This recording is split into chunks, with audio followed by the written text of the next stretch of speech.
Hello students, today we are going to start with your chapter number 3. In the last class we completed your chapter number 2. I hope all of you completed your exercise as well. Chapter number 3 is going to be the, you can say, most interesting as well as most important chapter of your textbook. It is law of demand. It is a base of all other, you can say, laws and principles of economics. So let us start with it. Okay, so in the last class we completed your chapter number 2. So today we are going to start with your chapter number 3, that is demand. Now this is the most important theory which is used, you can say, of economics. ठीक है, economics की the, you can say, the basic theories में से एक है. This is a micro concept. Demand is a micro concept, but it is a base for all other macro policies. जो macro policies है, national income है, पर capita income है, everything the base is demand as well as supply. So but today we are going to start with your demand and I plan to complete your introduction, meaning and factors affecting demand in today's class. That will be till 3.2.5. So we will complete points till 3.2.25 today. So let us start with it.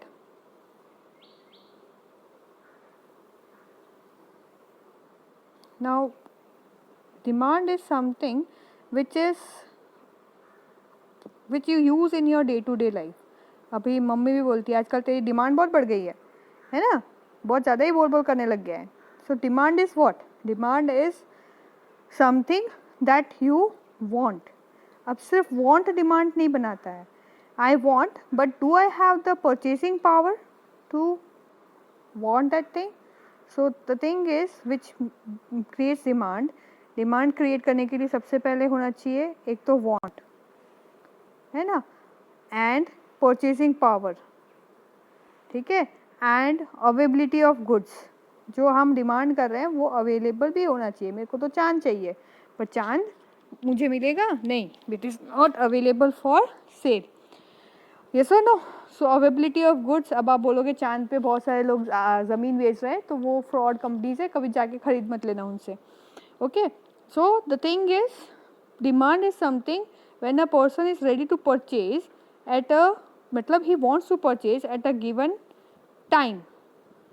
You want to purchase at a given time and at a given place. जो आपको time place पे अगर when you are ready to willingness, you are willing to buy a product, then we have demand. अगर इसमें से एक भी चीज़ नहीं है, मतलब अगर वांट नहीं है, परचेजिंग पावर है but I don't want to purchase, and I want to purchase but I don't have purchasing power, then in that case demand does not exist. It is a combination of all these factors. मतलब readiness to purchase, मतलब want, readiness to purchase at given price and given time and quantity. जब ये सब चीज़ें मिलती है, then supply demand is created. Clear? This is all about your concept of demand. Okay, demand क्या है? Demand is a quantity of a commodity which a buyer desires and is willing to purchase at a given price and at a given point of time. So demand is thus determined by 5 factors, namely desire, willingness to buy, ability to buy at a particular price and a particular point of time. अगर इसमें से एक भी factor नहीं है, मतलब अगर desire नहीं है या फिर विलिंगनेस नहीं है या फिर एबिलिटी टू बाय नहीं है, then the demand will not exist. Clear? So that is a concept of you can say demand. अगर आपको पूछे what is demand, तो demand is you can say the quantity a person is ready to purchase or willing to buy and he is able to buy at a given price and a given point of time, that is, you can say, is considered as demand. Clear? Okay, now we will see factors that affects the demand. Demand को effect करने वाले factors कौन कौन से हैं. तो there are two type of factors, one is that is price and second is other than price. अब आप बोलोगे ऐसा क्यों? Because price is the most prominent factors which affect the demand. अगर आप लॉ ऑफ डिमांड की भी बात करो तो the law of demand is determined on the basis of the price of a commodity. ठीक है, अदर फैक्टर्स के बेस पे नहीं है, it is determined on the basis of price. So factors that affects the demand, price of a commodity. What is the effect of a price of a commodity? When the price of a commodity increases, at that time the demand decreases. Fine. And when the price decreases, at that time the demand increases. Why is it so? Because when the price increases, the demander has to pay less. जो demand करने वाला है, he has to pay less, and as he has to pay less, he can purchase more. For example, एक biscuit का packet है ना, which is of 10 rupees. कितने का है?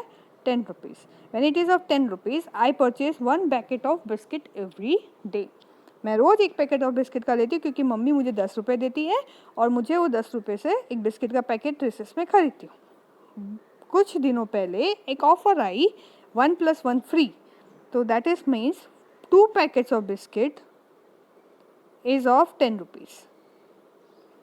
तो मैं क्या करूँगी? I will buy 2 packets instead of 1 and मैं अपने फ्रेंड्स को पार्टी दूंगी कि चलो मैं भी तुमको बिस्किट खिलाती हूँ. मैं शो ऑफ करने के लिए what I will do, instead of 1 packet, because now even with 10 rupees I can buy more. 10 rupees से भी I can buy more.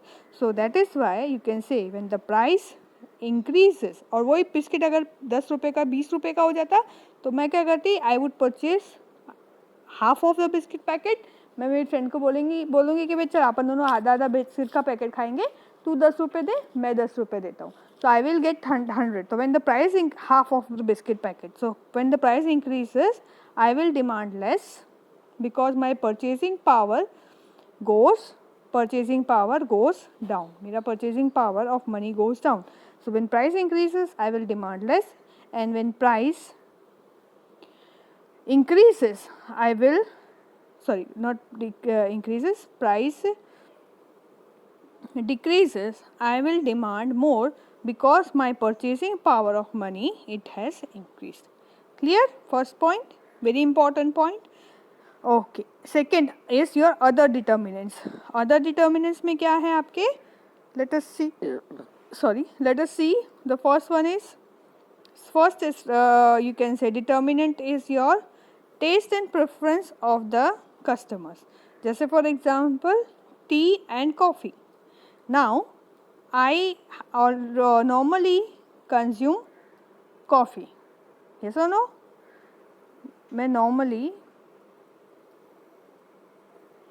I consume coffee normally. I am less of a fan of tea.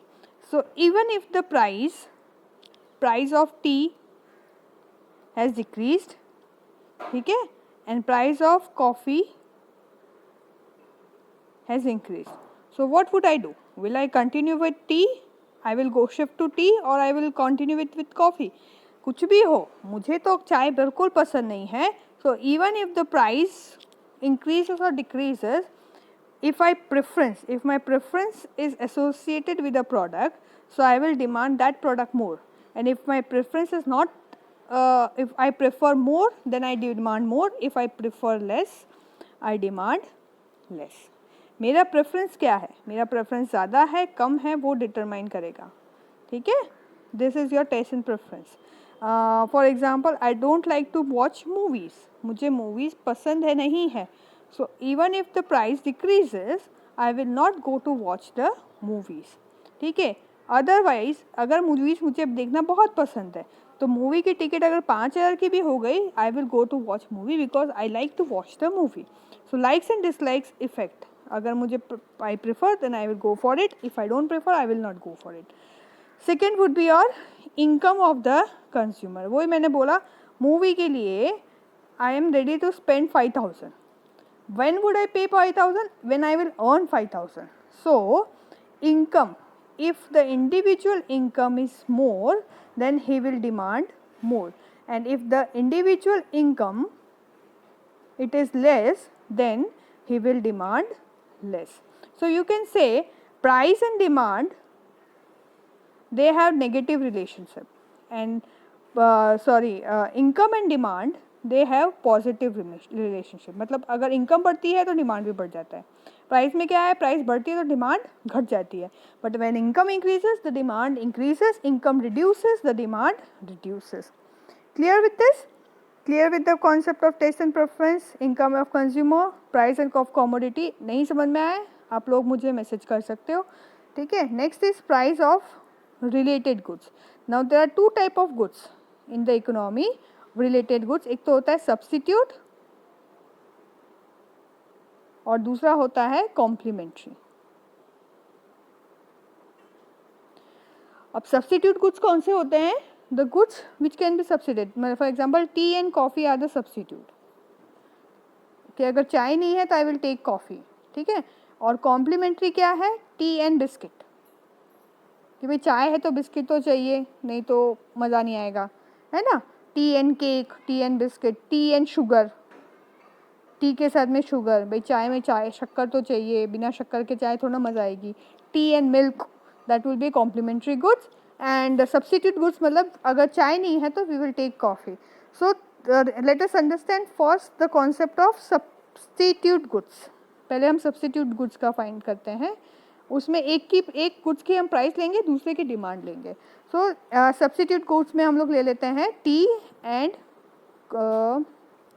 पहले हम substitute ले लेते हैं और यहाँ पे ले लेते हैं टी एंड यहाँ पर ले लेते हैं कॉफ़ी. तो when the price of T increases, जब टी की प्राइस बढ़ेगी, और I am neutral with the substitute, मुझे चाय भी अच्छी लगती है, मुझे कॉफ़ी भी अच्छी लगती है, प्रेफरेंस में मेरे को कोई प्रॉब्लम नहीं है. So when the price of T increases, at that time the demand of coffee will increase. Why is it so? क्योंकि चाय महंगी हो गई तो मैं क्या करूँगी, कॉफ़ी जो सस्ती है I will take it. Suppose if flight tickets are expensive I will take train, and even flight tickets are less expensive I will take flight. ठीक है. Same way when the price increases of tea, then we will demand coffee more. When the price decreases of tea, then we will demand less of coffee and we will demand more of tea. ठीक है. T को हम ज़्यादा demand करेंगे but coffee को हम less demand करेंगे. ठीक है. That is price of related good. This is the effect of substitute goods. अब कॉम्प्लीमेंट्री देख लेते हैं. कॉम्प्लीमेंट्री जैसे for example bike and petrol, है ना. तो अब I would say if the price of bike increases then the demand for petrol reduces, because market में ज़्यादा बाइक फिर सेल होगी नहीं. या फिर हम ऐसा कर सकते हैं when the price of petrol increases then the demand for bike will reduce. समझ में आया कि इसकी प्राइस का इफेक्ट, पेट्रोल की प्राइस का इफेक्ट किसके ऊपर पड़ेगा? बाइक के ऊपर. So when complementary goods are there the relation is vice versa. Okay. This is all about your substitute goods and complementary goods. Let us move further. Next is your future prices. Future में prices क्या है? For example, gold. Now the gold price is increased to 50,000, but if in the market अगर ये अफवाह है that the price of gold is going to be 70,000, 80,000 in future, जो actually अफवाह है, then what will happen? The demand will increase. Why? Because in future I will have to pay more. So in present if there is a assumption कि future में price gold की 70,000 होने वाली है तो demand will increase. But अगर कोई ऐसा बोले कि gold की price अभी 50,000 है, जो 2 महीने बाद 30,000 हो जाएगी, then what will happen? Then I will wait and I will demand less. I will not demand, I will wait, I will you can say कुछ होते हैं जो आपको compulsory on the same time आपको consume करने, जैसे for example medicines, but gold is not something which is necessity. ठीक है. That is luxury and which can, जिसका हम लोग कंजम्पशन पोस्टपोन कर सकते हैं. तो goods which can whose consumption can be postponed, we will wait for future. If future expectation is there कि that the price is going to increase in future, then we will purchase more today. And if future expectation is that ki by price will decrease in future, then we'll purchase less right now. At the end of the day, I want to earn profit. ठीक है, let us move further. Expectation of future prices हो गया. Next is your size and demographic profile of the population. मतलब if population increases, ठीक है, जो normally होता ही है in country like India, population is going to a very high extent. So when the price population or the rate of population increases, due to that the demand will increase, and when the population decreases the demand will decrease. ये situation बहुत कम देखने को मिलती है, ये situation normally हर country में देखने को मिल रही है, that population increase is increasing day by day, and due to that the demand is increasing day by day. Okay, so this is the concept of demand and factors that affect the demand. It is very important question for your examination. ये question exam में बहुत important है. So I want all of you to write down this question, that what is demand? What is demand? Explain the factors affecting demand. Okay, this is your homework. I want all of you to complete this and write it in your notebook. Stay home, stay safe.